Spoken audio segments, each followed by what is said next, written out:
Okay, good evening, ladies and gentlemen. Thank you very much for coming along to Wolper's evening on forgotten cancers, improving your knowledge and raising awareness. As always, you'll have a chance to ask questions later on from the panel, and we have some wonderful invited guests this evening, and we have Julie McCrossan, who will be our moderator.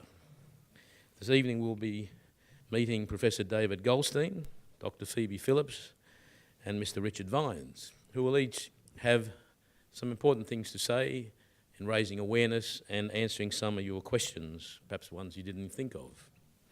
I'm Dr. Alan Schell. I'm chairman of our Community Partnership Committee, and we welcome you all here tonight. We do, of course, have a last meeting of the year, which will be in November, on Am I Fat? And Julie will be moderating on that, and I think you'll find that interesting in the world of diets, exercise, and everything else about your BMI. So without further ado, I'm going to introduce Julie McCrossan, whom is well known to most of you as being a very wonderful and gifted moderator, journalist, TV presenter, and children's entertainer in the past. So please welcome Julie McCrossan. Thank you very much, and welcome. And of course, not to interrupt us, if you have a phone, please put it on silent. We'd appreciate it. Yes, on to vibrate. For those of you who are not familiar with my work, my background is as a radio broadcaster, and now I MC things for a living. Can I just ask you to put up your hand if this is your first time to one of these tonight? So a very, very special welcome to you. We will go till approximately 9 o'clock. Certainly no later, and there will be frequent opportunities for you to answer questions, and these are essentially community information evenings.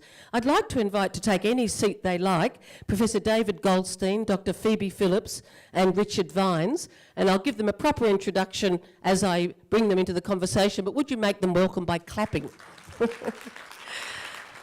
And tonight's proceedings are being filmed by Wolper Hospital, and they show these films within the hospital setting.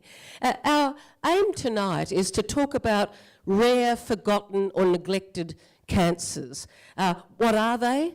Why are they less well known than others? Indeed, tonight we have much smaller numbers, to be honest with you, than we normally have. And in a way it reflects the dilemma of some of the cancers we're about to talk about. But we will all be advocates for raising awareness, and we will have the film to distribute further. We're going to talk about the impact of lower levels of awareness on funding for research, on the nature of the research that can be done, and of course on diagnosis and treatment, and the particular issues that arise for families and patients affected by one of these less well-known cancers. And we'll also have a really good look at some significant efforts to raise awareness that will bring hope for the future and change. So that's essentially where we're going. What you see up on the screen is from a project of the Victorian Cancer Council, the Forgotten Cancers Project: brain, thyroid, bone, stomach, kidney, liver, bladder, esophagus, uterus, pancreatic, small intestine, gallbladder, multiple myeloma, non-Hodgkin lymphoma.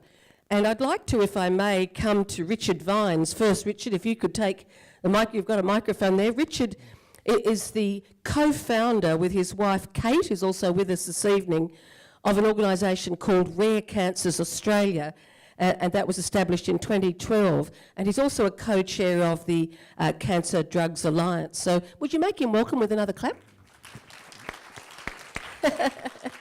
So, Richard, what is your organisation? Why did you form it? What's its purpose? And pop the mic nice and close to your mouth. How's that? That's good. That sounds good. Look, we formed in 2012, basically at the suggestion of Kate's oncologist.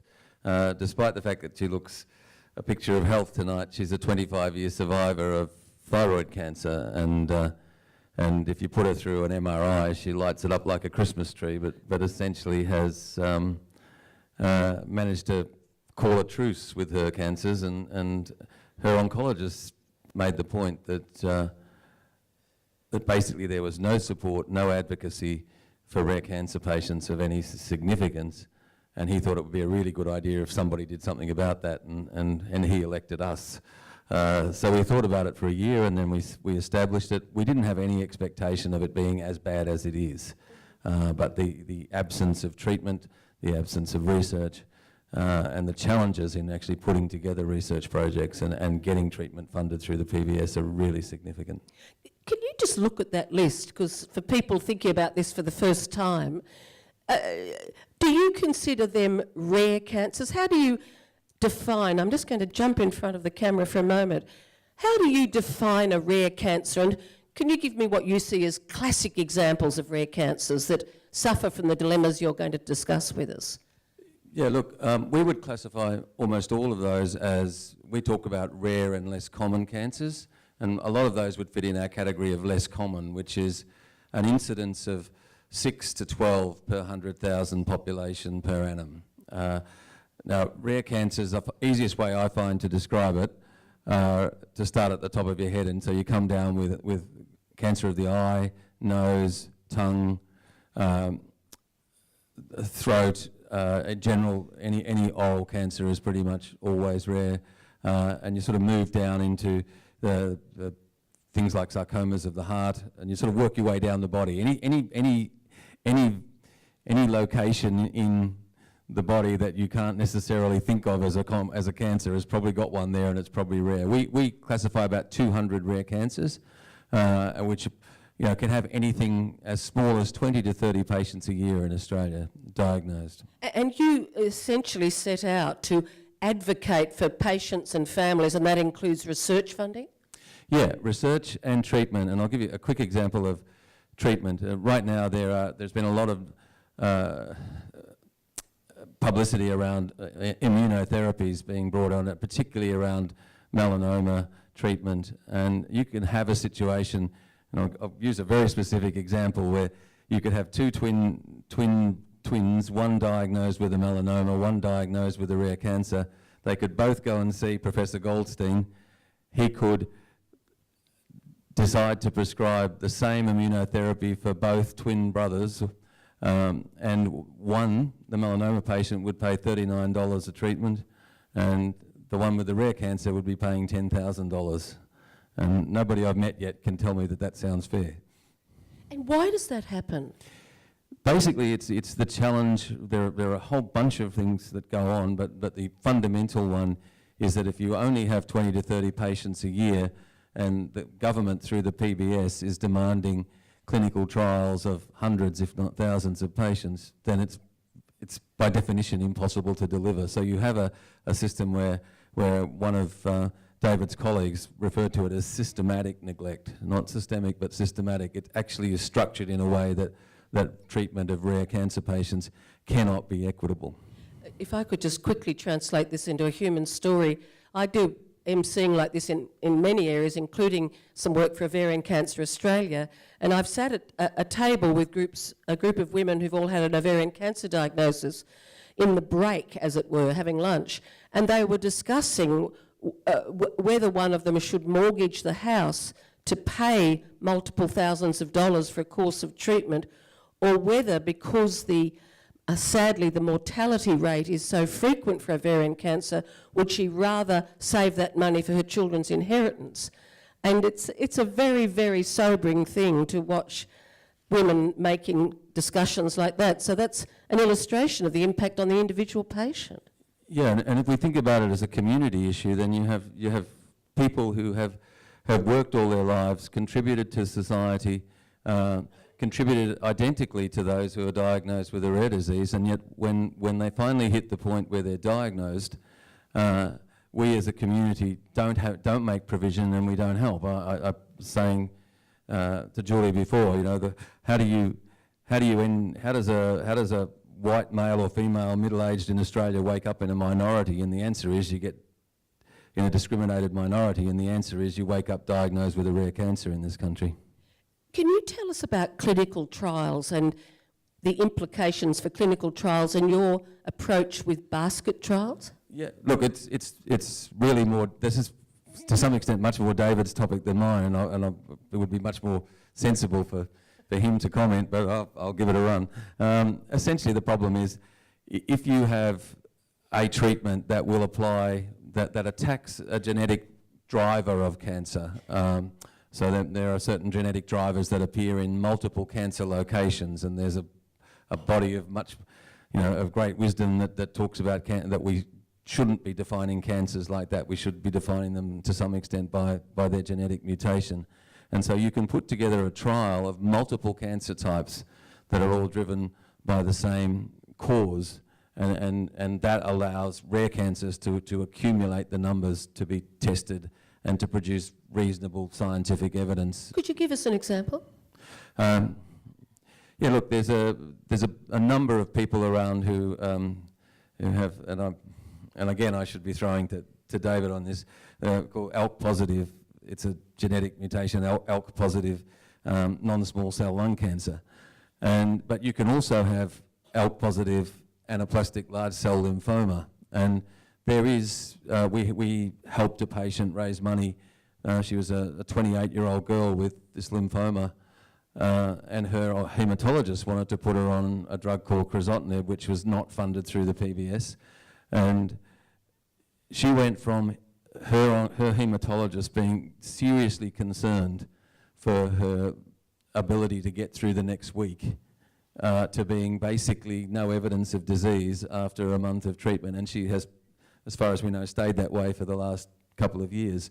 And there are 20 to 30 patients diagnosed in Australia with that particular type of lymphoma, and there is no possibility that the company would ever apply to have that drug listed on the PBS as things stand at the moment. Just explain what the PBS is. Okay, the PBS is the Pharmaceutical Benefits Scheme. The drugs that are listed on the PBS are the ones that you pay $30 a month for. And you can have a situation, or going back to my example around melanomas, you can have a drug listed there that may cost the government $5,000, $6,000, $7,000, $10,000, but the cost to the taxpayer, direct cost to the taxpayer, is $37 or $39 at the moment. And that's the process. And to get a drug listed on that, the government demands that you show the drug is cost effective. And the way that they ask you to do that is they say, here's a new drug, and here's the old drug, and the difference in cost might be $50,000 a year. So if we're going to do this, this drug has to increase the length of life by 1 year. So you have this funny process where cost effectiveness is all about comparing it to the existing treatment. And the easiest comparison I can make is, and you'll see immediately the flaw in it, is that it's like buying a car solely on the basis of fuel consumption compared to price. And on that basis, if your main concern was trying to justify fuel consumption on price, you'd buy a 1996 Kingswood, and you'd never buy a current model car, because no matter what you did, you'd pay $500 for the Kingswood, and it wouldn't matter if it gave you 12 litres per 100 kilometre, you'd still never find a way to make that cost effective compared to a $50,000 2017 car.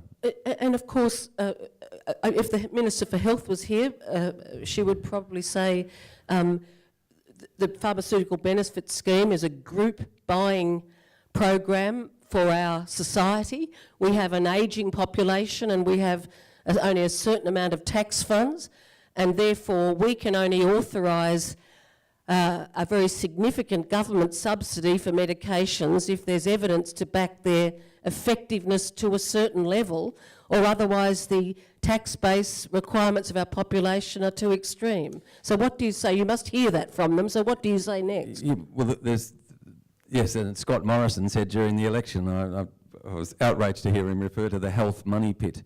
And health funding is not a zero-sum game. It's not a reasonable expectation, and we're not talking bank-breaking amounts of money here. You know, I totally applaud the fact that we did it, but we spent $200 million looking for a plane in the Indian Ocean where we didn't expect to find anybody alive, but we went and spent that money. We're spending lots of money. We've just ordered $50 billion worth of submarines, and we're going to spend $100 billion maintaining them. So there is money. It's a question of priority, and you can't look at health as a zero-sum game. You can't say the health budget is $100, and if you want us to spend an extra dollar on cancer treatment, then you have to take it away from arthritis. That doesn't have to be that way. We need a broader, more sophisticated conversation about the benefits of a healthy population compared to whatever latest whim from the generals. I should disclose to you that I interviewed General Morrison, the former head of Defence Forces, today for a magazine. But anyway, I won't put forward his point of view. If I could come to Dr. Phoebe Phillips for a moment, I'm going to get a little from each person, and then I will come to you for some initial questions. But I'll just introduce Phoebe. Dr. Phoebe Phillips is an internationally recognised researcher, particularly in the area of pancreatic cancer. She's the leader of the Pancreatic Cancer Translational Research Group at the Lowy Cancer Research Centre at the University of New South Wales. Her husband is a survivor. We love hearing survival stories because anyone here who's had cancer or knows someone who has know that people rush up to you and tell you death stories all the time. So all survival stories are welcome. Phoebe's husband is a long-term survivor. And Phoebe's very involved in working on new treatments for pancreatic cancer. Would you please give her a round of applause? Can I just come to that definition? Do you call pancreatic cancer a rare cancer? How would you describe it? I would say the definition for me is a little bit different. I would say that it's on the rise. And in fact, when you look at the death rates, it will be the second leading cause of death by 2030. So yes, as we're making improvements in other cancers, the rarer cancers are actually becoming greater and have a greater impact on society. And what is pancreatic cancer, just so people know, and its core treatments and why it's so deadly? Yep. So pancreatic cancer, most of you know your pancreas, it produces the insulin and the glucose. And importantly, when you eat a meal, your pancreas is essential to break down the food. It produces all the enzymes. And so when it goes wrong, you get diseases such as diabetes, but pancreatic cancer. And so the reason it's so bad is the symptoms are very vague. So often patients present when it's already spread to the liver, and so they just have back pain or abdominal pain, which we all suffer from regularly. So the symptoms are quite vague. There is no early diagnostic test.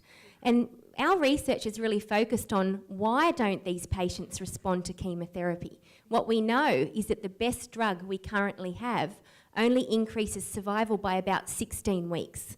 Clearly, more needs to be done. And most patients die from this disease 3 to 6 months following diagnosis. And so our work actually tried to understand why these patients don't respond to chemotherapy. And we know that pancreatic cancer biologically is quite different. So it's encapsulated, if you like, by this scar tissue, a bit like when you cut your hand and you get this tough wound repair. So imagine the tumour is wrapped with this scar. Well, actually the drugs don't penetrate to reach the tumour. And so we now understand that, and that's through research. And so if we can start to unpackage this process and improve drug delivery, then I think there's huge hope for the future. So one of our questions tonight, ladies and gentlemen, is what is the impact on diagnosis, treatment and funding for research of a cancer being rare or neglected? So what's the impact on pancreatic cancer and the people who have it? So what most of these cancers have in common is that they've received the least amount of national and international investment into health and medical research. An example that we can use, which illustrates this quite nicely, and this is data from Cancer Australia's analysis, the investment into breast cancer has been wonderful. And this is partly due to the survivors being able to advocate for investment in health and medical research. So the survivors are proof that that investment in the research makes a difference. So now, after all of that investment in the research, breast cancer patients, you have a 90% chance to live to 5 years. Pancreatic cancer has received a minute amount of the funding, and basically there's not enough research to improve the outcome. So you think there's a direct correlation, less level of awareness, less well-known, lower money, higher morbidity and death? Absolutely. Well, look, can I have the next slide, if I may? Thank you, Michelle, who's mysteriously behind the screen. Trends and challenges, survival trends, 1982 to 1987 to 2006, 2010. Can I ask you, Phoebe, what lessons should this audience take from this? What is this telling us? So it's telling us that we have not made any progress in some of the rarer cancers which don't see funding. So I think that definitely pancreatic cancer has received very little funding, and you can see that it's far to the left on this slide. So the bottom numbers are the percentage of people with a 5-year survival rate. Correct. So in other words, if the cancer is down this end, that's bad news. Yes. And if the cancer's up this end, that's good news. Yes, correct. And you can see that breast cancer used to be back this way, but now if you look, they're huge investment, and it has received an astronomical fold difference compared to something like pancreatic. It's far to the right. That doesn't mean we don't need to keep doing work. There's still work to be done, but you must increase investment. It's directly proportional to improving the outcomes for these patients. And I'll just have the next one, Michelle, if I may. Now, the blue ones are some well-known cancers, and then there's the percentage of total incidence, the percentage of total deaths, and the national estimate of funding for that cancer. So again, can you explain this graph for people and what message comes out of it? So this really nicely illustrates what I've just told you. If you focus on the top blue panel, breast cancer has received $200 million in funding on this slide. Pancreatic has received 15 million. Now, if you have a look at the percentage of total deaths, the impact right now, they're equal. So 6% of deaths across all the cancers are pancreatic, and 6% of deaths are breast. So we now need to increase the investment in these understudied cancers to actually improve them, as we've done in breast cancer treatment. Now, I'll come back to Phoebe again, but if I may now introduce Professor David Goldstein, who's conjoint clinical professor, a researcher and treating clinician at the Prince of Wales Hospital in the Department of Medical Oncology. He's got over 20 years' experience, particularly focusing on pancreatic cancer research, but he's treated and I think researched many other cancers as well. And he's a member of the Rare Cancer Initiative and the director of the University of New South Wales Translational Cancer Research Network and the same university's National Cancer Survivor Centre. Would you give him a clap to make him welcome? Can I just ask you, any comment you'd like to make at this stage before I ask your question? Is there something you're thinking about? And pop it close to your mouth. Right, so several things. I think the first point that... Really close and speak up, please. The first point that's becoming increasingly clear that all cancers may well be rare within the next decade. If we look at pancreas cancer, it's actually got about 20 different genetic subtypes. And no wonder it's difficult to treat when you try a one-size-fits-all treatment. And you just heard an example of one type of lymphoma. Majority of lymphomas do really well with chemotherapy. A significant proportion of people are cured, but there are some that are not, and the answer lies in the genes. And so I think a recognition that all cancers are potentially rare because there are subtypes means there are some breast cancer patients that do badly, and they do badly because they've got a different genetic makeup to the common one. Nevertheless, I think it is important to look at 6% and 6% and 215 million, and it is powerful. I want to go back to your previous slide because there's some very important issue to talk about there. If you look to the right, to my right, in fact, screening has a significant influence on why those cancers do well. Is it your, as we look at you, at your right? Yes, sorry, go on. Yeah, right. Why those cancers do well. So one of the problems on the left is, unfortunately, they present quite late and they don't have an easy and obvious screening pathway that is reliable and that could be done well. And part of that is they're not common. So screening makes much more sense in a common cancer that happens a lot, where the pickup rate, even if it's small, will still be substantial, as opposed to a rare cancer where you'd have to screen an enormous number of people.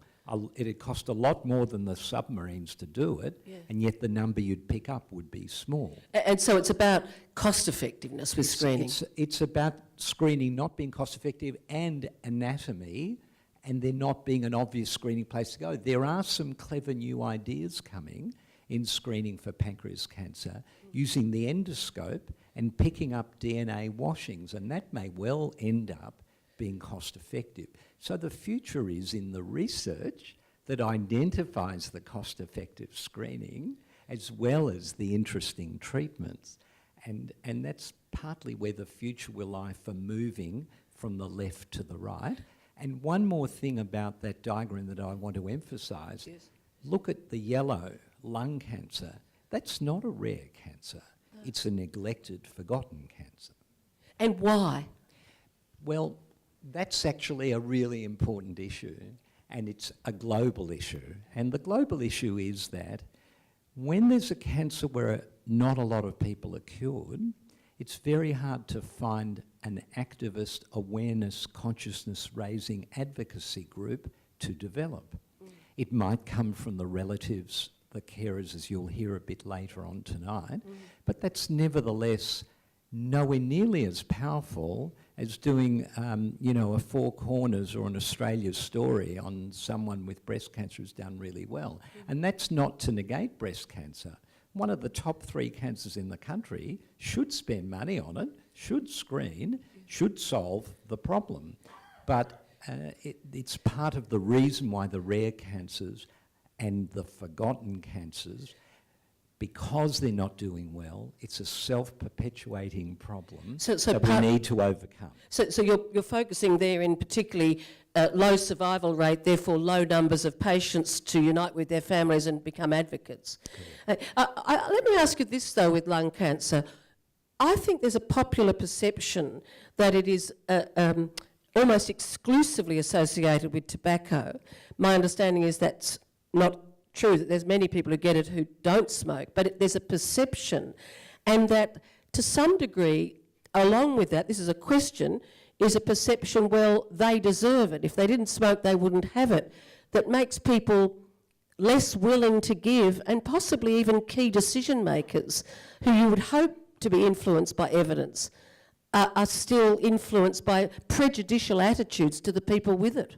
So I was just at a research meeting today. I don't do lung cancer, but it was a combined one, so my lung cancer colleague was with me. And the number of squamous cell, that is the obvious smoking-related lung cancer, has dropped from about 60% to more like 20% in the last 5 years. And so the disappearance of smoking, which is a wonderful thing for pancreas cancer as well, by the way, the disappearance of smoking is revealing there's a whole lot of lung cancer out there that's nothing to do with smoking. It was just less apparent under the previous burden. Lung cancer is not going to go away just because we stop smoking. The type of lung cancer, and absolutely fascinating, is the genetics of the other type of lung cancer is more amenable to treatment, and there are more successes happening with interesting new treatments in that area than there ever was in squamous cell cancer.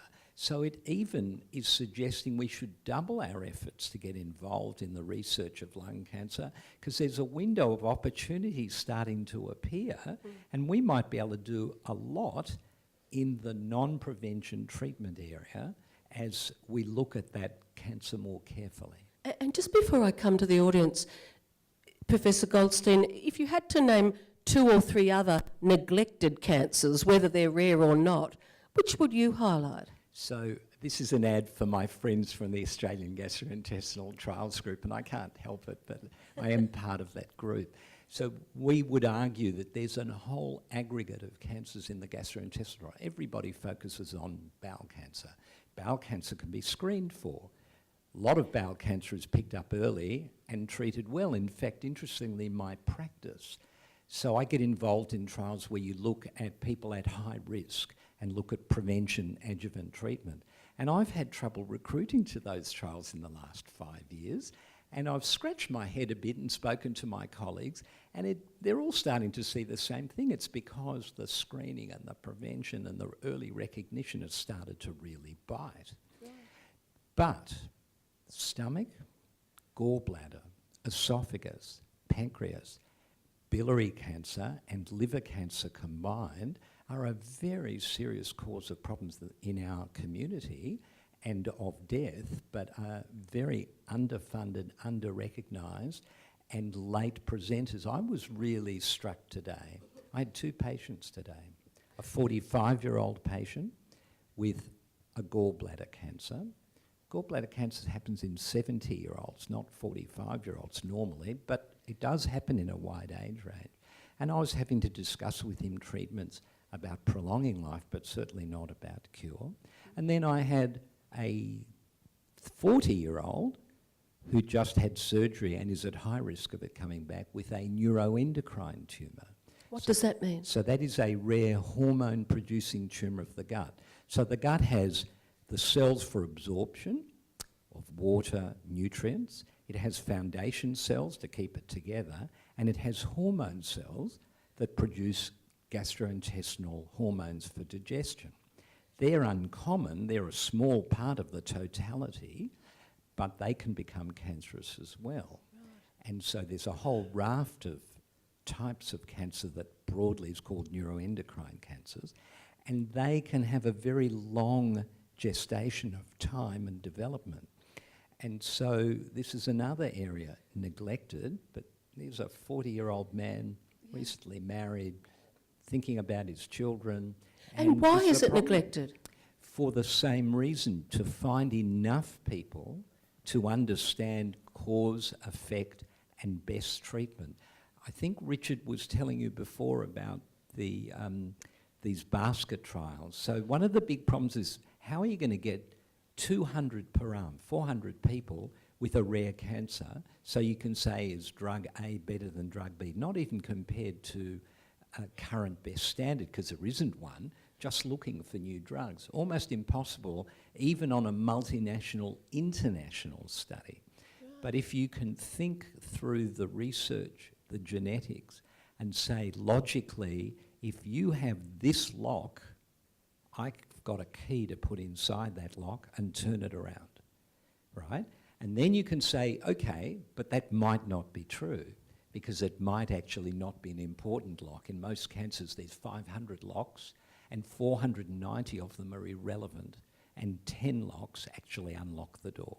So what you need to do to move the field forward in a rare cancer is find somebody else who's doing a trial of 50 keys and ask to put one rare cancer patient in the block of breast and bowel cancer who are trying that key. This is a new idea that the leader of our rare cancer initiative is going to be pushing, and which, to be fair, the Australian government announced on the weekend that they would be supporting as an idea, because it is a way forward for the current logjam. Because I have to declare that although my job as a doctor is to advocate for my patient and not worry about the society problem of roads, houses, internet, communication, energy efficiency and health, even though that's not my job, I do recognise that the PBS's rules have made a big difference to the way we run our country,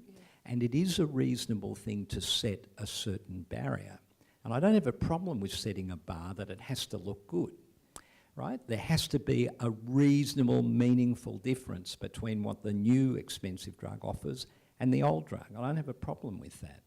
But in rare cancers, you can't end up proving that unless you do novel things like try a whole different bunch of keys. And if one of them suddenly have people who were expected to live 3 months living 2 years, you know you're onto something, and then you can progress it quickly and get money from government to make it happen. Look, thank you. And what I'm particularly pleased there is that we're looking to strategies for addressing the dilemmas that we've been outlining, and we've got some more issues to cover in that regard, but I'd like to offer an opportunity for any questions or brief comments, and I hurtle towards you with surprising speed with my microphone. Thank you, sir. And this is my desire to lose a tiny bit of weight before I do the BMI Wolper Forum a little later in here. I hold the microphone. I'm an obsessive control freak. Oh, yes. Good evening. Just one question, please. To what extent is Rare Cancers Australia and also these rarer forms of cancer generally being supported at the moment by ACRF, Australian Cancer Research Foundation, which appears to be the largest cancer research charity in Australia? Thank you. Great question. Would you like to answer that? Yeah, look, Rare Cancers Australia is not a research organisation, so it wouldn't qualify for funding by the ACRA. We're more likely to be trying to raise money to fund research ourselves rather than that. But I don't know if David would comment on Yes, other and research. I might ask Phoebe as well, yeah. So actually we both will. Why did you start? So actually the ACRF is one of the smaller funders nationally. So the biggest funder of health and medical research is the National Health and Medical Research Council. And the proportion that they give to the rarer cancers is minimal. Some of the numbers that come from Cancer Australia are based on the National Health and Medical Research Council figures. Why? 2 reasons. I think there are very few researchers working in this space because of the lack of investment. And so research positions are really hard to come by. And so if you're not having the investment, then less and less researchers want to go into that space. I clearly like a challenge, so I'm still here. But it's Could been... we give her a clap? I think that's appropriate. And Michelle, could we just go on to the research slide just while we're talking about it? But go on, yes. So it's been really difficult. I've managed to stay in my field of pancreatic cancer for 16 years, and it is a rare cancer. I'm one of the very few people that have received a grant from the National Health and Medical Research Council. So to encourage other brilliant minds to come into these rarer cancers, there needs to be the investment so that you can actually employ researchers to do the work. It's a real chicken and egg thing. Dr. Goldstein, would you like to... So just specifically about the ACRF, it has a particular brief, and it's to recognise aggregated groups that are doing good work and then fund infrastructure. They fund buildings, they fund laboratory floors. They don't actually fund particular projects. They fund groups that look like they're doing good work and will continue if you make them more productive with the tools. So they're really kind of in a slightly different space to this one. Is there anyone else with a question or a comment? Thank you. Excuse me, if everyone just breathes in, I'll hurtle along. Did you put your hand up? Yes, I'll hold the mic, but thank you. This is just a statistical question. On the previous slide, the rates of survival have gone up with every cancer except bladder cancer. Why is that? I know the answer to that. It's a statistical anomaly. The AIHW at some point slightly changed the way that they counted bladder cancer patients. It's just, I think we'd probably call it a mistake if we were being blunt. And this is the Australian Institute of Health and Welfare, the source of this data. So it's a kind of, what they call it, an artefact of a system rather than something that's happened in the real world.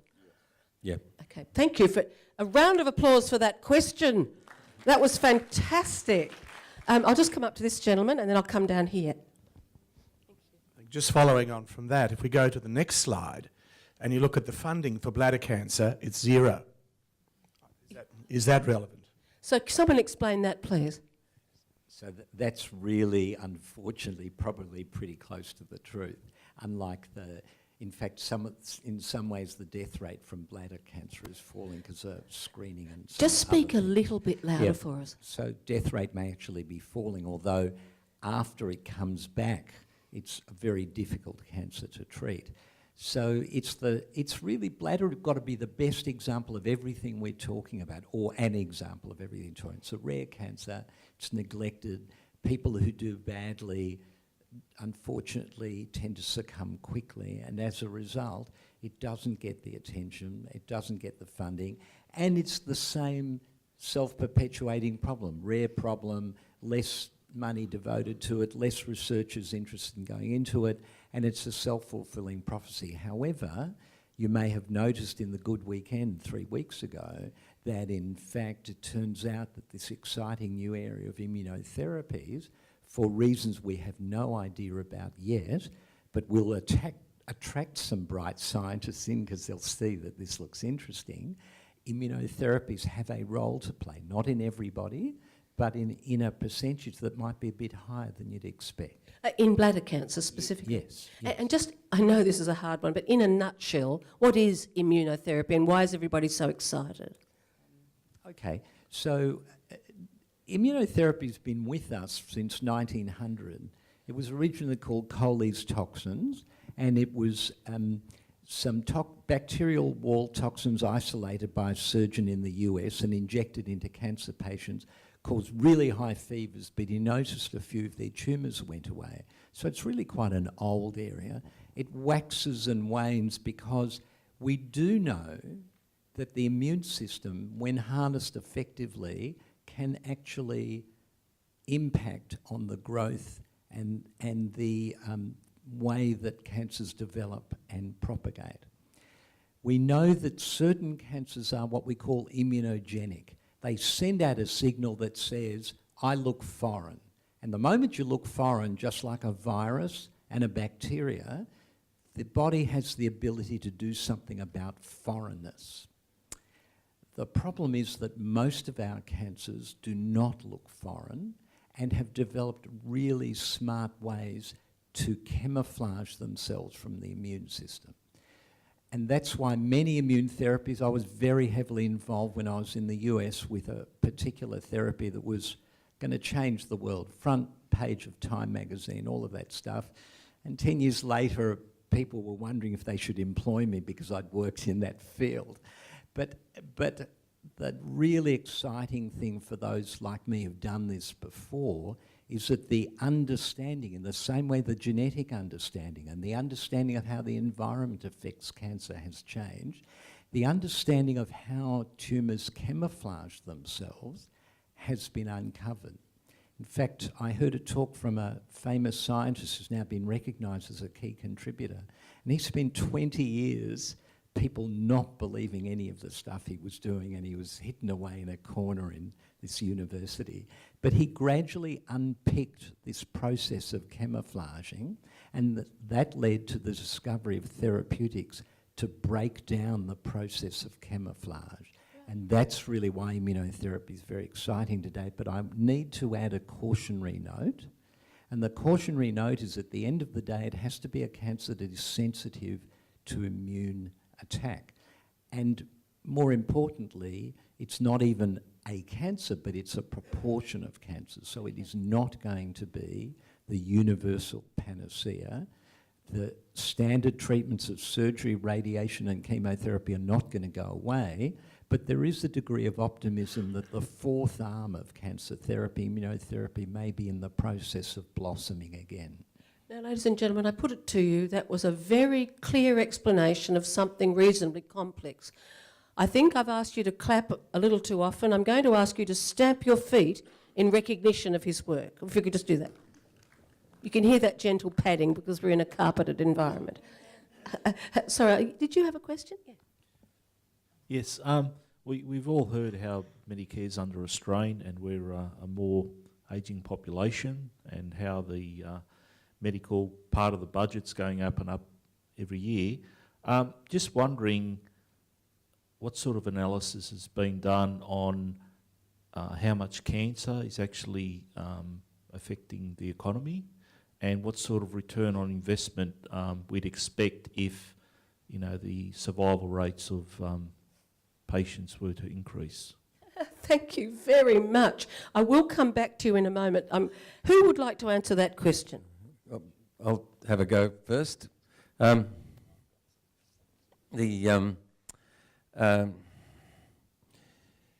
Cancer spend on treatment is around $1 billion a year. The PBS, there's a lot of emotion around the PBS, but the actual spend on the PBS is not going up. There's been a lot of reforms recently where there have been price cuts to pharmaceutical companies. If you pass North Ryde, you'll hear the wailing and gnashing of teeth on a regular basis because the Department of Health and the PBAC have been very, very brutal in the way that they've tried to manage and keep costs down.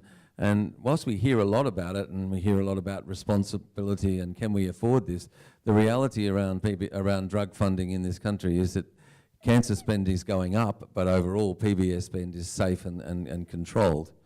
And I think that needs to be understood. We don't have a huge outbreak, and we're not talking, I think the GDP of Australia is 1.5 trillion, and I think cancer treatments is about a billion, which is, I think, a very small 0.00 something percent. And I don't know if we have someone on the panel who can answer this, but that's essentially a health economics question, isn't it? Who would like to have a go, yeah? Yeah, I can have a go at that. So I work a lot with politicians in an advocacy role, actually presenting to them the economic case. Why would you want to invest in health and medical research? And the data that we've obtained, and this is done through Deloitte Access Economics, is that for every $1 that our government invests in health and medical research, it actually yields economic benefit to this country of $2.10. Now, if you had a bank that doubled your money, we'd be wanting a second bank, and we'd be all doing very well. So the returns on investment are excellent. What we need to know, though, is that the total investment into health and medical research as a portion of total health spend is a very small fraction. So if you look at the National Health and Medical Research Council, our main funder, every year they give out about $800 million, not even $1 billion, compared to $69 billion or so in the actual health budget. So it's a very small fraction. Would you like to comment? Yeah. Two things to follow on from Only that. if you put it close and speak Right. up. And the return on investment actually in improving research actually also results in improving outcomes and thereby reducing the number of patients who have to get looked after chronically in hospitals. So it has a direct return. The more global question is a really interesting one that health economists are grappling with, and that is cancer's a disease of ageing in many respects. You're absolutely right about that. We have an ageing population. What's a return on investment on helping older people who are no longer workers and taxpayers when you have to add up the dollars and cents on both sides of the ledger? But what health economists are starting to look at is another part of the economy we don't recognise, which is grandparents looking after grandchildren to allow the middle group to be more productive. So there are novel ways to reassess that question that are just starting to happen, complicated mathematical modelling that's going to take a decade to think about. But I can assure you that health economists and through them government planners are definitely looking into a new way of thinking about it. Yes, just quickly, yeah. Just very briefly too, every cancer that impacts children, adolescents, young adults and Gen Xers is pretty much rare. So the impact of rare cancers, by definition, is far greater at the youth end of our spectrum than common cancers. And I think it's worthwhile bearing that in mind. And if I could just put in a quick comment, well, I think that's a perfectly legitimate question, and someone once told me, who'd been a very senior public administrator, that public administration is essentially a process of rationing, and it has to be done in an intelligent and evidence-based way. But we are here hosted by Wolper Jewish Hospital, as well as our institute, which we'll meet in a moment, which is a values-based organisation. And if someone you love who isn't productive is in trouble, you desperately hope this mob have been effective in getting research and treatment to keep them alive, even if they don't contribute, and that's about the value of human life. And I just thought I'd mention that because we're with Wolper. But sir, can I ask you to come forward? If I could welcome Russell Connolly, who's the head of the GI Cancer Institute, and could I ask Jan Mumford to come out at the same time? I thought I'd talk to you together. If you don't mind both following me. Jan, if you could be on this side, and if you could come oddly close to me as if we were on television, so there's unnatural closeness. Can you introduce yourself and the name of your institute and essentially what it does? Sure, thanks Julie. So my name's Russell Connolly and I'm the Executive Officer of two organisations really. The GI Cancer Institute is the public face of the Australasian Gastrointestinal Trials Group. So that organisation's name's a little hard to say and remember, so we've introduced the second name. But basically the Australasian Gastrointestinal Trials Group conducts clinical trials and related translational research on digestive cancers, so cancers of the esophagus, stomach, pancreas, liver, gallbladder, and bowel and anus. And our research is multidisciplinary, so it involves surgery, chemotherapy, radiation therapy, biological targeted therapies.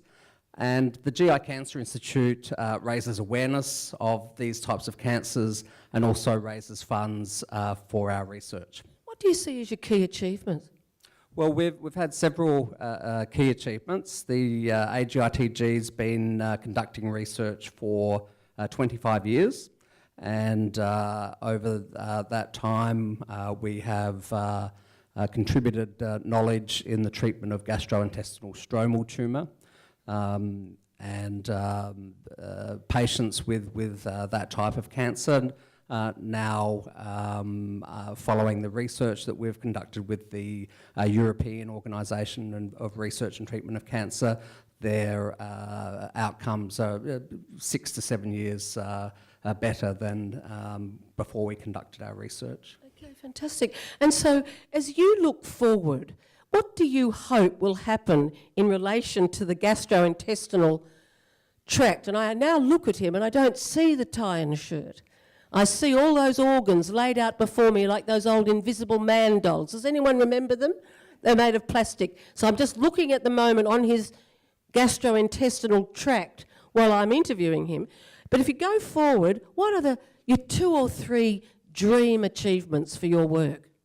Well, at the top of the list is to see cancers like pancreatic cancer, which currently has a 5-year survival rate of about 7%, up around the same 5-year survival rate as breast cancer and prostate cancer. That's really got to be at the top. Clap that, because that's people living.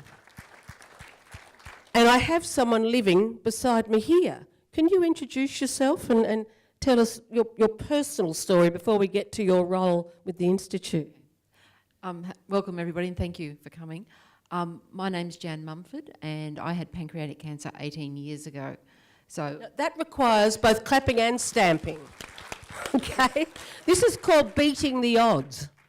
yes. Look, I am one of the exceptions. I really am aware of that and I'm very, very grateful. David mentioned earlier neuroendocrine tumour and they're less common. And we're now finding that within my family that it may well be a familial cancer as well. So my odds are getting longer and longer. So I'm certainly very grateful that I'm here with my family and that I'm still here to represent people who need so much work to be done, because I do run into a number of them. I've been doing a support group for pancreatic cancer, and people who call me up are always very, very distressed. It's a big thing to be dealing with when you're told you have a 5% chance and that it may only be a matter of months. And when you're with those people, what is the best you can offer? The best I can offer them is to say to them that you live for the best, then you hope for the best. And it sounds very negative, but you also too need to plan for the worst. But planning for the worst puts that sort of thing into a box and it's contained and it's looked after. And then people can focus on the positives in the life and the things that they have at the moment. And also to a belief in self and a spiritual belief is very reassuring for people also. Can you tell me about the Consumer Advisory Panel. What does it do, and why are you involved? The Consumer Advisory Panel is a committee that is part of the Gastrointestinal Trials Group, so the GI Cancer Institute, and I think they're a wonderful organisation. They've been going now, as Russell said, for 25 years. So the consumer group has people from all over Australia, so Queensland, Western Australia. We're hoping to find somebody from Tasmania one day that have either a cancer experience or are a carer. So they're able to put input into trials design and to give feedback to the researchers to say, to tweak it maybe, that, how can you make this easier for people to understand? How can we get more people onto trials? And just that, I think it's very reassuring. People have concerns about trials that, are we going to be treated like a guinea pig? And no, they're not. No, you're not going to be given a placebo, and that will all be explained to you. It won't be done in secrecy. You will be aware of it, and you will have have to have signed consent forms, and you'll have it all explained to you. People are not always aware of that, and that is so, so vital. I'd just like to add too that of the list of cancers that were given earlier, 6 out of the 14 were gastrointestinal. So it is a very large impact, and we lose 33 people per day from gastrointestinal cancers. The role of patients, I mean, in a way, you're embodying it tonight, but how would you sum it up? How crucial are you, along with these professionals, to changing the results, to getting the research money, to getting more research translated into treatment, to changing the survival rates? One of our impacts is that all research through the NHMRC has a position on it that says, have you involved consumers in your research? So it's not just a tick box that says, yes, I have. It's a very active involvement. We attend all the meetings. There's a 3-day conference coming up next week. There's actually a 4th day with pancreas involved as well. I can attend all sessions and listen to as much information as I can possibly take in. It's very, very full on, but I just feel so privileged to be able to be part of that and know that I can take that information back to people who I talk to and can give reassurances to and help explain and demystify and make it less scary that they're going to see a doctor and what this means. Look, so thank you. Would you give her a clap, please? Is there anything else you'd like to add? I'd just like to add that Jan was a little modest there, because Jan is actually one of the experts on the planning committee of the Pancreatic Cancer Research Workshop next week. Oh, okay. Oh, well, look, could you give them both a clap? Thank you so much. And I'd just like to invite up now Jessica Abelson. Could Jessica hurtle towards me over enthusiastically? Would you clap her as she comes out the front, if you wouldn't mind standing on this side? And I'm sorry to say that Jessica's mother, Rochelle, passed away from pancreatic cancer, and Jessica's father is Danny Goldstein, of course, the president of Wolper. You're involved with Purple Our World. So what is it, and what are you trying to do? So Purple Our World, the family actually founded it. My mum passed away in August 2014, and Phoebe talked about a 3 to 6 month survival. Mum actually lasted 16 months, which is huge for pancreatic cancer. But we found that there was just no awareness for it, and we want to change that. So we're all about raising the profile of pancreatic cancer. We're all about yelling from the rooftops what it is, what the symptoms are, our story. And it's all awareness you're focusing on, isn't it? Yes, so we strongly feel that, the numbers there's $15 million that get to it. By us becoming a charity, we would just dilute that market even more. So we chose to partner with 4 charities rather than becoming a charity ourselves. One of them is the GI Cancer Institute, and we've got 3 others: Avna Pancreatic Cancer Foundation, the Garvin Institute of Medical Research, and the PanCare Foundation. So we work together with those 4 charities to raise awareness on our part and bring the funding in to them. And tell me about World Pancreatic Cancer Day, the 17th of November, and what people can do to contribute. Yeah, so World Pancreatic Cancer Day is the 17th of November this year. It's actually only the 3rd year that it's run. We started Purple Our World at the same time that World Pancreatic Cancer Day started. So we've actually grown our journey together with World Pancreatic Cancer Day. We actually now currently sit on the committee as well, so we've taken the Australian voice global. And it's all about wearing purple, sharing images on social media, getting people talking about pancreatic cancer, because people are scared to talk about it because it is horrible and the statistics are horrible. But the more we talk, the more awareness we raise, and the more awareness we raise, the more funding will come. And the Pancreatic Cancer Alliance, I think you just mentioned it there. Just tell us a bit more about that. So the Pancreatic Cancer Alliance was launched last year. It involves Purple Our World, our 4 strategic partners, Cancer Australia, and it's all about collaboratively raising the profile of pancreatic cancer. We want to work collaboratively, we want to work together, we don't want to be in competition for those funds and for that awareness. We've got a much stronger voice together. And Cancer Australia was referred to, and I'll say what I think it is, and you can correct me if I'm wrong, but it's essentially the national government agency that guides cancer policy and influences the focus of cancer research and clinical treatment options. So it's an important kind of arm of government and is run by clinicians and does all manner of things. Partnership you've mentioned a lot. Tell us what you're doing in relation to the corporate world.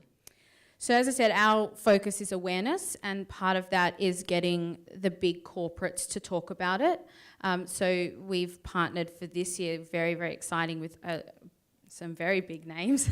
So we've got ANZ on board, we've got Westfield on board, we've got Insurance Australia Group, Messina's creating a flavour for us. That's a gelato, if anybody doesn't know. What's it going to be, the flavour, like a purple ice cream? It's actually, correct me if I'm wrong, cheesecake with blueberry swirled through it.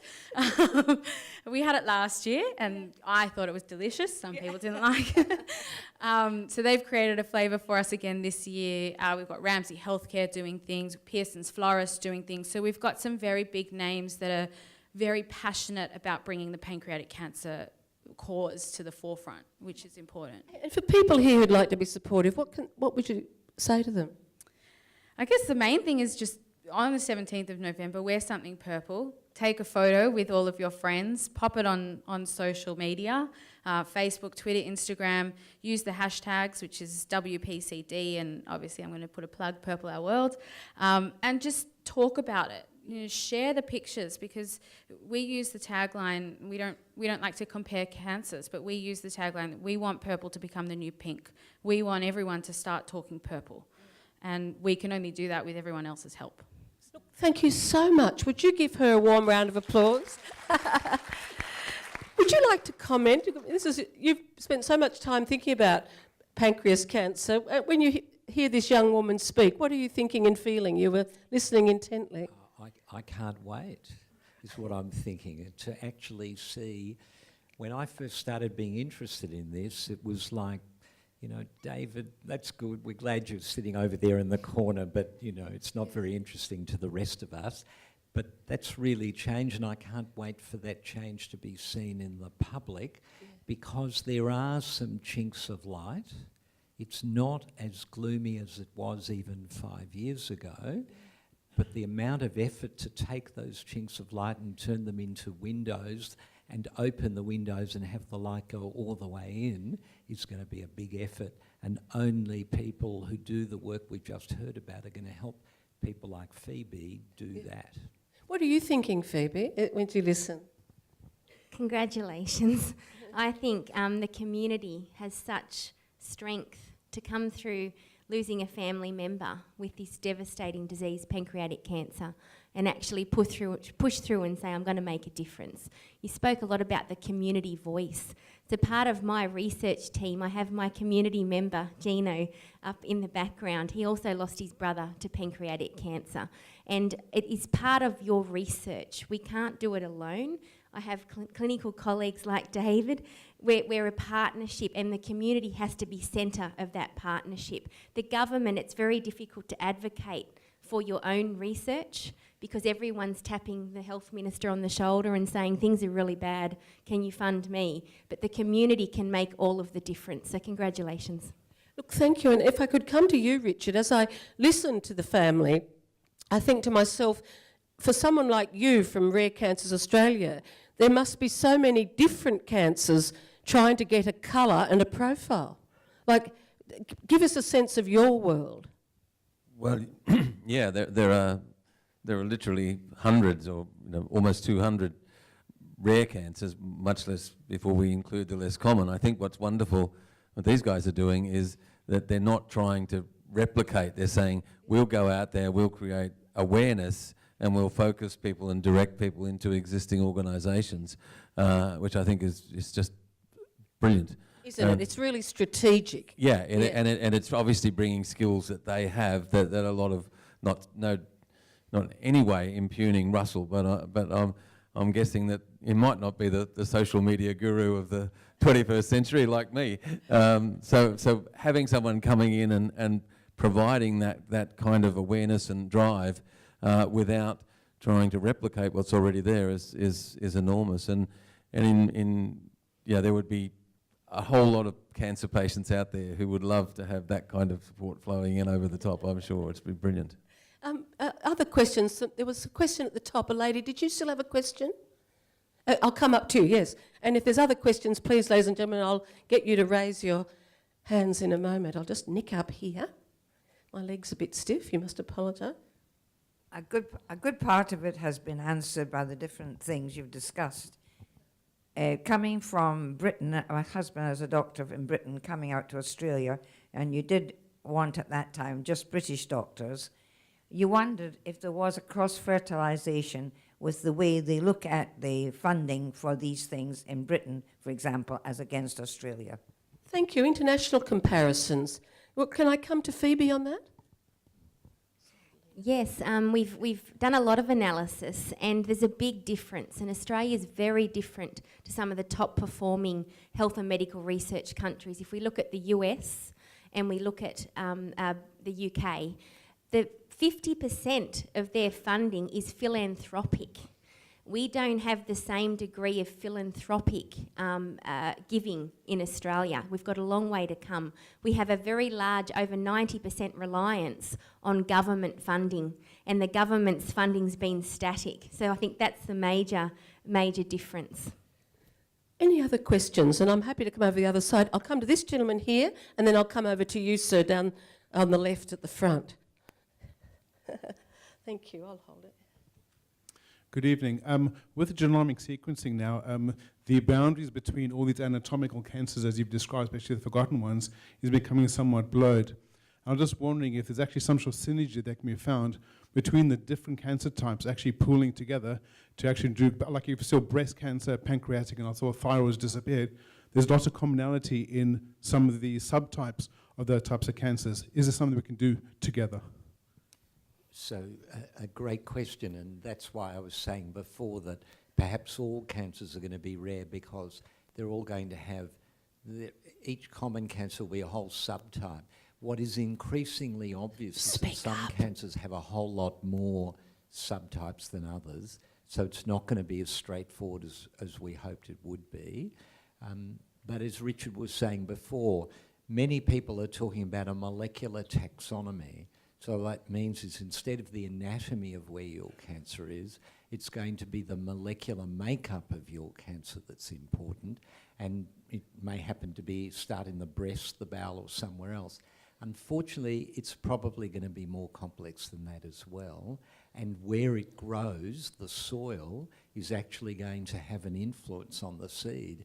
And it does appear that the genetics of the environment actually can interact with the genetics of the tumour. So we thought we'd have it all right. We could just look at the tumour itself, the genomics, look for the patterns, everything would be easy. Unfortunately, it's not that easy. The difference is that the tools to understand it have never been there the way they are now. And genomic sequencing, you know, like that law of computing, the cost will drop 10% every year, but the actual amount of information you can work with will go up by the same amount. The same thing is happening with NGS. So what was a $1 billion human genome project 15 years ago is a $500,000 story. So as complex as it's becoming, the ability to have the tools to do it are also becoming more available. So the future is there, but not quite as quickly and not quite as simply as we'd hoped. We've got someone here. Thank you. Early imaging in Australia is not as encouraged as it is in the USA or in the UK or even Japan. In those particular countries, your GP will basically say, if you're over 50, you should go on and have a colonoscopy or you should have some imaging. Now, here it seems to be a budget problem. So you could go to the doctor, he'll never ask you genetically, you may get cancer or you may get prostate. It's sort of kept fairly quiet. Do you think that is one of the issues that need to be addressed? Do you want to answer that, please? So I think the thrust of the question... Yes, I do. I do understand the question. The answer's not as easy as it would appear to be. For instance, the prostate question is still a really vexed one.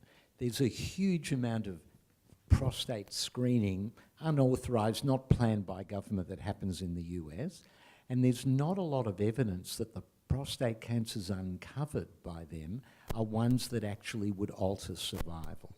And that's part of the reason why the PSA screening question is an unresolved one. Japan is a good example where what I was talking about before makes sense. They have a much higher rate of stomach cancer than we do, and it's related to diet and some other factors. So there, it really makes sense to have mass endoscopic screening. It makes no sense to be doing endoscopic screening for stomach cancer in a country where you don't have the risk factors and you don't have anything like the number of people, and you just wouldn't pick up enough early enough, but you would generate enormous amounts of cost on the system for very little gain. So it's where the country is, what the problem is, and it's not as simple. But screening that's targeted is a different story. So if there's a hereditary pattern to a particular cancer, screening all the family members is suddenly really important. So it's targeted screening. Screening smokers with a CT scan makes sense. Screening non-smokers with a CT scan makes no sense. It's complicated. Thank you. And another question here. It's a very quick question. Oh, thank you. It's in relation to the commencement of these cancers. Sometimes people end up with a cyst. They've got cysts. They might have a cyst in the kidneys. They might have stones in the kidney. Might have a cyst in the gallbladder. And then there could be a concern to doctors saying, oh, but we don't want it to turn into cancer. What does one do about that? Where do you begin? The development of cancer from a precancerous lesion is also problematic. Some take many years to happen and some are very fast. Often its surveillance is likely to be a safe strategy because the cyst turning to cancer is a process that doesn't happen overnight and can be surveyed over time. There are other predictor findings where you would say you remove it straight away, and that's the whole point of colonoscopies. Finding the polyp, knowing that that polyp is likely to turn into cancer in a relatively short 2 to 3 years, removing it alters survival. Other cysts look innocent, don't require more than a healthy awareness and surveillance. Ladies and gentlemen, I'm just going to make a brief comment of my own. When this topic was first suggested, it was suggested that I be interviewed because I too have had a cancer that if we could just go back to the slide before, please. And I prefer to be the MC than to be interviewed, but I just thought I'd take this moment to speak as a patient. I've had oropharyngeal cancer, so I'd describe it as cancer 3.5 years ago on the back of my tongue, in my tonsils and the side of my throat, and it was described as the primary site being the tonsil. Where do I fit on that list? Do I fit anywhere there? Can you use the microphone? Yeah. Just go back to the previous Could we have the prior slide? Before that. Keep going. Head and neck should be up there. I'm surprised it isn't. Yeah. Sorry, I'm only having that slight pause because I'm in that funny situation of being a professional MC that does a lot of work in health, and I can't tell you how rarely I see head and neck. And to be honest with you, we don't even have a colour. And when I survived and wanted to raise money and make a donation, I had enormous trouble finding anyone to receive my money.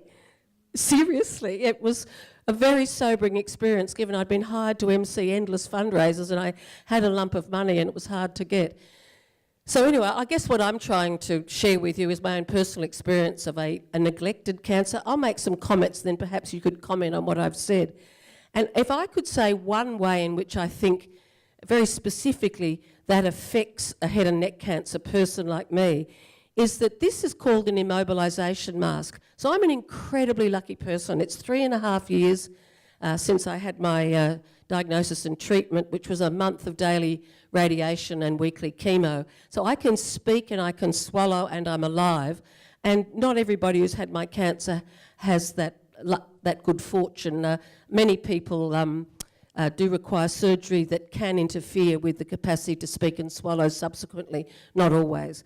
But in order to have radiation to the head, back when I had it, it was 20 minutes per session, you have to be completely immobilised. Obviously, they're trying not to hit the brain or the spinal cord. And so each individual patient has one of these made. And so this is Julie's mask. This exactly fits on my head. And you can see the little black things, and you are clicked down so that it presses firmly on your face while you're lying on your back, and you lay there. And in my time, because technology is changing so quickly, a very big machine moved around to various positions and made a sort of noise. And in a nutshell, I found being left alone in that lead-lined bunker, restrained by the head, an extremely traumatic experience.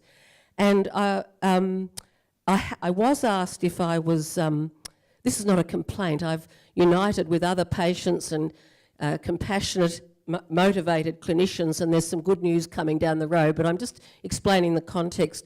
I felt I'd had very little preparation and support before, during and after. And because of the sort of work I do, it's easy for me to meet lots of other people who've had head and neck cancers, and I discovered that there appeared to be many people who had found it a very traumatic experience. After 4 sessions, I went to a nurse and said, I just don't think I can do it anymore. And I'd been told it was my only treatment to survive. So you can imagine I was highly motivated to cope. And she said, oh, why didn't you tell me? Some people are completely whacked out with sedation in there. Now, no one had mentioned sedation. The good news is I got mild sedation. I saw a clinical psychologist who gave me ways to think. I suppose you'd call it a kind of cognitive behaviour therapy. I got 4 tracks of Simply Read, a musical group, that was exactly the duration of my treatment, because part of the problem was lying there, not knowing where I was in the 20-minute cycle. And that combination of factors enabled me to fulfil my full treatment, and the result is before you. I fortunately was asked to be the patron of a group called Targeting Cancer, so if you're interested in modern developments in radiation therapy, I commend it to you. It comes under the College of Radiology, because the Faculty of Radiation Oncology, the people who do radiation, fit under radiology. And so it's a college-approved site. So you should know when you've got cancer, the internet can be a dangerous place, but this is a safe place. And a woman called Sandra Turner, who's a radiation oncologist at Westmead, took me back into the bunker where I was treated under St Vincent's, and interviewed me sitting on my treatment machine with my mask. I actually had another mask made and was filmed having the mask made, and we've edited that up into a 4-minute video. And the interview she did with me about, treatment, all aspects of the patient journey, let's just talk at that, including how one thinks about the future, including how I manage the mask. That's been edited up into very short films that are on this Targeting Cancer website. And they run a major national program of general practitioner education to improve the capacity of the GP to be an advocate for the patient. So I feel very lucky in that I've had a positive outlet. I still felt there was, I wanted something systemic to be done about mask education and support, and I knew you require proper research and evidence. You can't come with anecdote. And luckily, through the support of a number of clinicians, Professor Buto, I think is how you pronounce it, from the University of Sydney, a professor of psychology, is currently conducting some research into issues around anxiety and radiation treatment for head and neck cancer. So I just share that with you, but why I think it's relevant to tonight is this. Can you put your hand up if you've ever seen one of these? Golly, so quite a few of you have. That's amazing. Well, I'd never seen one. I was in London about 2 months ago, and in all the cancer kind of clothing shops, they have a poster of someone clicked down on and getting treatment in the front of the shop, and I think that's great, because if you never see it until you're clicked into it, and in the context of a diagnosis, it's so frightening, it's so bizarre. Not everybody reacts like I did, but I think the research is going to show a significant proportion of people do. And, you know, I think these days most of us have seen a woman who's had a double mastectomy, because some women have been brave enough to be in the Women's Weekly or Women's Day. There are aspects of the rigours of cancer treatment that are better known because of the advocacy of patients and clinicians in the better known cancers. And so I now go everywhere with this. If you want to go to @Julie McCrossan, if you're on Twitter, there's a picture of me with my mask. I'm trying to make the mask well known so that when anyone has the misfortune to need this radiation treatment, they've at least seen it. It's not something from Doctor Who. Would you any of you like to comment? I mean, is that an illusion, what I'm saying? The first thing I'd like to say is that we've given lots of people a bit of applause tonight, but I think Julie deserves some applause for that. But do you think there is a connection between the rarity or the low profile and then the difficulty of treatment you've never heard of? I think that the difficulty of... One of the things that breast cancer patient groups have done brilliantly is bring it into the public domain. They've normalised things like, you know, treatment, mastectomies, surgery. They've just done a brilliant job. We always refer to our aspirations as a patient group as that they are the gold standard. You know, they're absolutely there, and everything we've said tonight is true, that they've had a big survivor base to work from, but they've still done everything absolutely brilliantly, and they set that standard. And I think in terms of my brother-in-law went through the same process that you went through, and was completely surprised the first time they clipped him down, you know, and he was quite stoic, but as you obviously were and got through it. But it's you know, it's finding ways to have to normalise that, and for people to understand that can happen and you can come through it is incredibly important. And I guess what I'm aiming for is standardised protocols for information provision and support provision.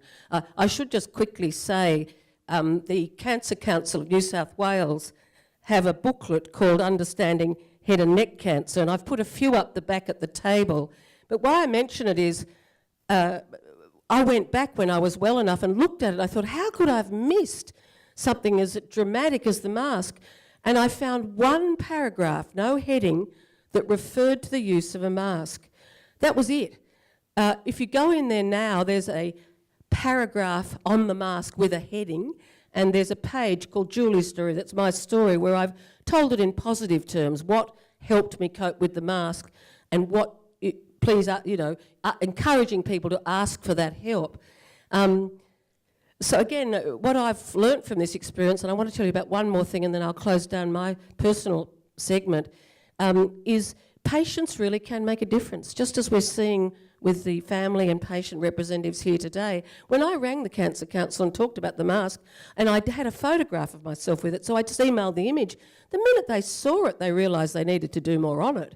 I found people very willing. They just let me draft my story and gave me a whole page. It was as simple as that. Another positive is that I think it's Royal Prince Alfred and the Chris O'Brien Lighthouse together are responsible for a website that's just gone up. It's still being constructed, but it's up, It's gone up this week, and it's called beyond5.org.au. Beyond5, all one word, .org.au. And it's designed for head and neck cancer patients. It's a national site. It's got support groups, sources of treatment, and a lot of explanations. And they're doing hyperlinks to the Targeting Cancer website, and it will include, at the moment there's just written material on the mask, but they're going to have a hyperlink from that straight to the section of Targeting Cancer website with these films of the mask being made and my interview in the bunker. So again, there's some real progress happening out there, but it is amazing that it's 2016 and we're just getting a head and neck cancer website, and it must be for the reasons that you're saying. I'm inclined to finish because I think we've had a good night, and I believe in leave people wanting more. But if you've got a question that you can't live without asking, I am not going to deny you. Ladies and gentlemen, I'm going to hand back to Dr. Schell, but before I do, could you clap this panel?